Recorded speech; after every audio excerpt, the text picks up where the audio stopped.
When you're building a Python class, you're not just making a box to hold data. You're actually defining a whole new thing with its own set of rules. But what happens when someone breaks those rules? That's what we're diving into today.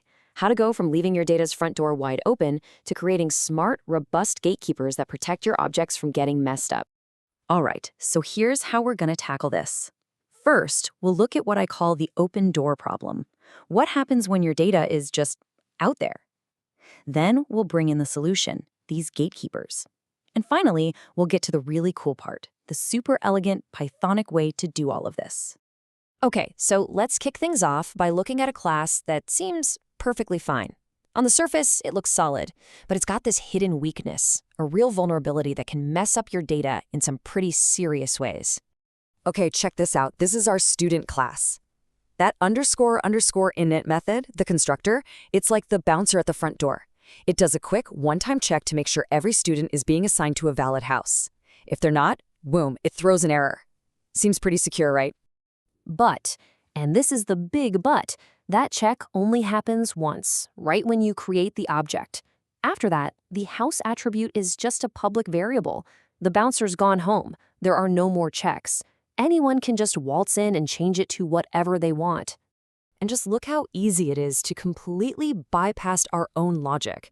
We create a perfectly valid student, Harry from Gryffindor, but on the very next line we can just change student.house to something totally nonsensical. And what happens? Nothing. No error, no warning. That initial check we were so proud of, totally useless now. So this really pushes us to ask a super important question. How do we get past that one-time check at the door? How can we build a defense mechanism that's always on, protecting our object's state for its entire life? Well, the solution lies in this really fundamental idea in object-oriented programming called encapsulation. The whole idea is to stop people from directly touching our data. Instead, we're going to create these special gatekeeper methods, and they'll be the only way to read or change anything. I like to think of it like the engine in your car. You don't just reach in and start pushing the pistons around, right? No way. You use the pedals, the steering wheel, a nice, controlled interface.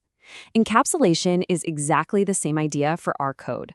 We hide the messy internal data and give everyone a safe, public way to interact with it. And we get this control by using two specific kinds of methods. We have a getter, which lets you safely read the data, and then you have a setter, which lets you safely write the data. And that setter, that's where we put our validation logic. That's our permanent security guard. Yeah, the setter is like having a security guard on duty 24/7, just for that one piece of data. Every single time, every time, someone tries to change the value, the setter method jumps in. It inspects the new value, checks it against our rules, and only if it passes the test does it allow the update to actually happen. Okay, so we could just make methods called, getHouse and setHouse. That totally works. But let's be honest, it's a little clunky, right? Luckily, Python gives us a much cleaner, more elegant way to do this that lets us keep our nice, simple student.house syntax. And this is where decorators enter the picture. I love this quote because it really nails what decorators are. They're like these little magic wrappers you can put around your code to give it extra powers. And the app property decorator is the perfect example of this magic. It takes a regular old method and poof, it turns it into something that looks and feels just like a simple attribute, but it's got all our getter and setter logic secretly running inside. So here's how we set up the getter. We make a method called house, and we just stick that app property decorator right on top of it. Now, whenever our code tries to read student.house, it looks like it's just grabbing data, but secretly Python is calling this method for us. And see that little underscore on underscore house? That's super important. We'll get back to that in just a second. And now for the setter, our gatekeeper. We use the @house.setter decorator. See how it's named after the property? That links this method directly to our house property. From this point forward, anytime we try to assign a value, like student.house equals Slytherin, this is the code that gets executed. Our validation logic finally has a permanent home, standing guard against any funny business. All right, so what's the deal with that underscore? It's pretty simple, really. We can't have our property and the variable that actually holds the data both be named house. That would create an infinite loop. So the convention in Python is to rename the internal variable to underscore house. That underscore is basically a signal to other programmers that says, hey, this is the internal wiring, please don't touch this directly, use the nice public house property instead. All right, so our house attribute is now fully protected by our setter. Our object is finally safe from getting bad data, right? Well, not quite. This is where we run into a really core piece of Python's whole philosophy. So check this out. This is the twist. If we try to assign a bad value to student.house, our setter does its job perfectly and raises an error. Great. But a programmer who really wants to can just ignore our property and directly change the internal underscore house variable. They can basically sneak in through the back door. And this really gets to the core of Python's we're all consenting adults here mindset.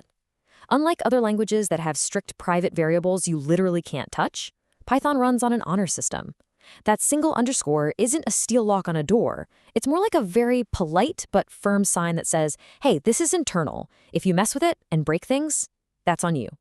So now that we get the mechanics and the philosophy, let's bring it all together. How do you actually decide when you should just use a simple public attribute versus when you need to go all out and build a full property?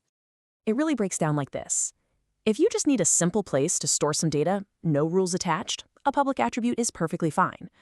But the second you start thinking, I need to run some code whenever this thing gets read or changed, that's your signal. That's when you need a property.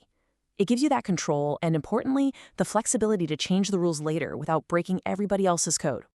And that's the real magic of properties. They let your classes grow and evolve.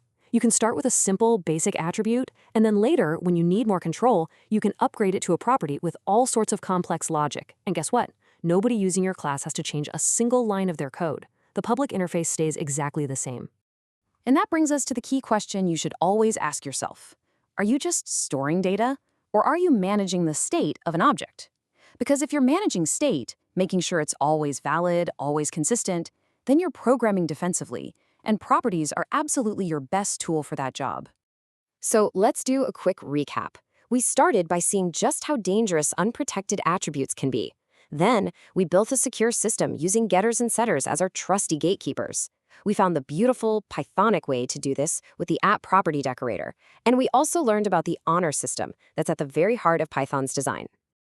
At the end of the day, properties are so much more than just a piece of syntax. They really represent a mindset. They're the tool that lets you build classes that aren't just passive buckets of data, but are active, intelligent guardians of their own state. So the real question to ask yourself is, are you just writing code, or are you building objects that can actually defend themselves?